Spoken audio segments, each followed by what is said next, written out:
Hello guys, welcome back.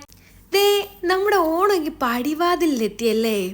ഇന്ന് നമുക്ക് ഓണം സ്പെഷ്യലായിട്ട് അടിപൊളി ഒരു പായസം അങ്ങ് തയ്യാറാക്കിയാലോ. അപ്പം എങ്ങനെ തുടങ്ങാല്ലേ? ഇന്നത്തെ നമ്മുടെ ഈ പായസം തയ്യാറാക്കാൻ ഞാനിവിടെ എടുത്തിരിക്കുന്നത് പൊടിയരി കേട്ടോ. നമുക്കിവിടെ പൊടിയരി മാത്രമല്ല പച്ചരിയോ നമ്മുടെ സാധാ അരിയോ വെച്ച് ഇത് തയ്യാറാക്കാൻ പറ്റും കേട്ടോ. അപ്പം എങ്ങനെ നമുക്കങ്ങ് തുടങ്ങിയാലോ. ദേ ആദ്യം ഞാൻ ശർക്കര പാനിയാക്കി മാറ്റി വെക്കുന്നുണ്ടേ. പിന്നീട് നമ്മുടെ പൊടിയരി വേവാനായിട്ട് കുക്കറിലിട്ട് വെക്കുന്നുണ്ട്. ഇനി നമ്മുടെ പച്ചപ്പയർ കഴുകി അതും ഇതുപോലെ കുക്കറിൽ വേവാനായിട്ട് വെക്കുന്നുണ്ട്. ഇനി അടുത്ത ആള് നമ്മുടെ ചവരിക്കുട്ടനാട്ടോ. പുള്ളിക്കാരൻ വെള്ളം നന്നായി വെട്ടി തിളപ്പിച്ച് അതിലേക്ക് വേവിക്കാനായിട്ട് മാറ്റി വെക്കുന്നുണ്ടേ. അപ്പോൾ ഇവരെല്ലാവരും അവിടെ നിന്ന് വേവട്ടെ.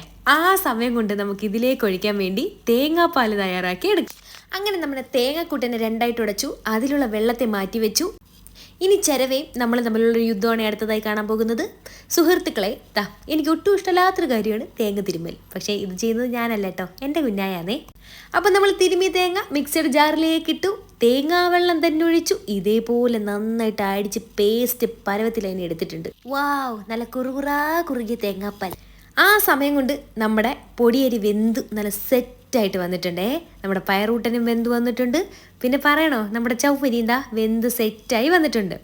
നമുക്കിനി എല്ലാവരെയും ഒന്നും കൂടെ ഒന്ന് പരിചയപ്പെടാം.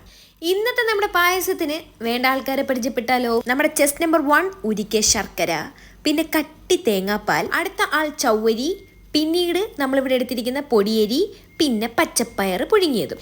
ഇനി അടുത്തതായി നമ്മൾ കുക്കറിൽ നിന്ന് നമ്മുടെ പൊടിയരി കുട്ടനെ അടുത്തൊരു പാത്രത്തിലേക്ക് സെർവ് ചെയ്ത് മാറ്റി അടുപ്പത്തേക്ക് വെക്കാം. ഇനി ഇതിലേക്ക് നമ്മൾ ഉരുക്കി സെറ്റാക്കി അരിച്ച് വെച്ചിരിക്കുന്ന നമ്മുടെ ശർക്കര പാനി അങ്ങോട്ട് ഒഴിച്ചു കൊടുക്കുക. നന്നായിട്ട് കൈയെടുക്കാതെ അങ്ങോട്ട് ഇളക്കി കൊടുക്കുക.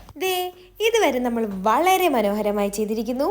അടുത്തതായി നമ്മൾ പുഴുങ്ങി വെച്ചിരിക്കുന്ന നമ്മുടെ പയർ അതിലേക്കിട്ട് ഇതേപോലെ ഒന്നും കൂടെ ഇളക്കി കൊടുക്കാം. ഇനി അത് നന്നായി തിളച്ച് വരുമ്പം അതിലേക്ക് നമ്മൾ സെറ്റാക്കി വെച്ചിരിക്കുന്ന കട്ടി തേങ്ങാപ്പാൽ അങ്ങോട്ട് ഒഴിച്ചു കൊടുത്ത് ഇതേപോലെ നന്നായിട്ട് ഇളക്കി നല്ലപോലെ കുറുക്കി സെറ്റാക്കി അങ്ങോട്ട് എടുക്കാം. ഇവർ 3 പേരും നന്നായി തിളച്ച് കുറുകി സെറ്റായി വന്നിട്ടുണ്ടേ.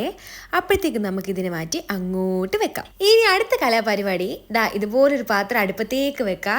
അതിലേക്ക് കുറച്ച് നെയ്യ് അങ്ങോട്ട് ഒഴിച്ചു കൊടുക്കുക. നെയ്യ് നന്നായി ചൂടായി വരുമ്പോഴത്തേക്കും അതിലേക്ക് മുന്തിരിക്കുട്ടനെ അങ്ങോട്ടിട്ട് ഇതേപോലെ തിളച്ച് പൊന്തി വരുമ്പോഴത്തേക്കും കപ്പലണ്ടിയും കൂടി ഇട്ട് ഇതേപോലെ ഒന്ന് സെറ്റാക്കി എടുക്കാവേ. അതങ്ങോട്ട് നമ്മുടെ പായസത്തിലോട്ട് ഒഴിച്ചു കൊടുക്കാം. ഈ പായസത്തിൽ കപ്പലണ്ടി മസ്റ്റാട്ടോ. അന്നല്ല ഒരു ടേസ്റ്റ് ഡിഫറൻസ് നമുക്ക് മനസ്സിലാക്കാൻ പറ്റൂ.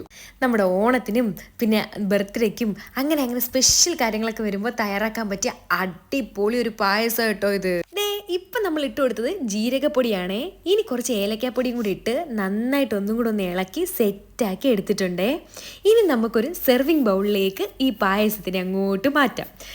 നമ്മൾ ബൗളെല്ലാം ഇവിടെ മേശപ്പുറത്ത് നിരത്തി വെച്ചിട്ട് കഴിക്കാൻ റെഡി ആയിട്ടിരിക്കും കേട്ടോ. അപ്പോൾ ഇന്നത്തെ നമ്മുടെ ഗസ്റ്റ് ആയിട്ട് വന്നിരിക്കുന്നത് നമ്മുടെ അയ്യൂസ് ആണേ.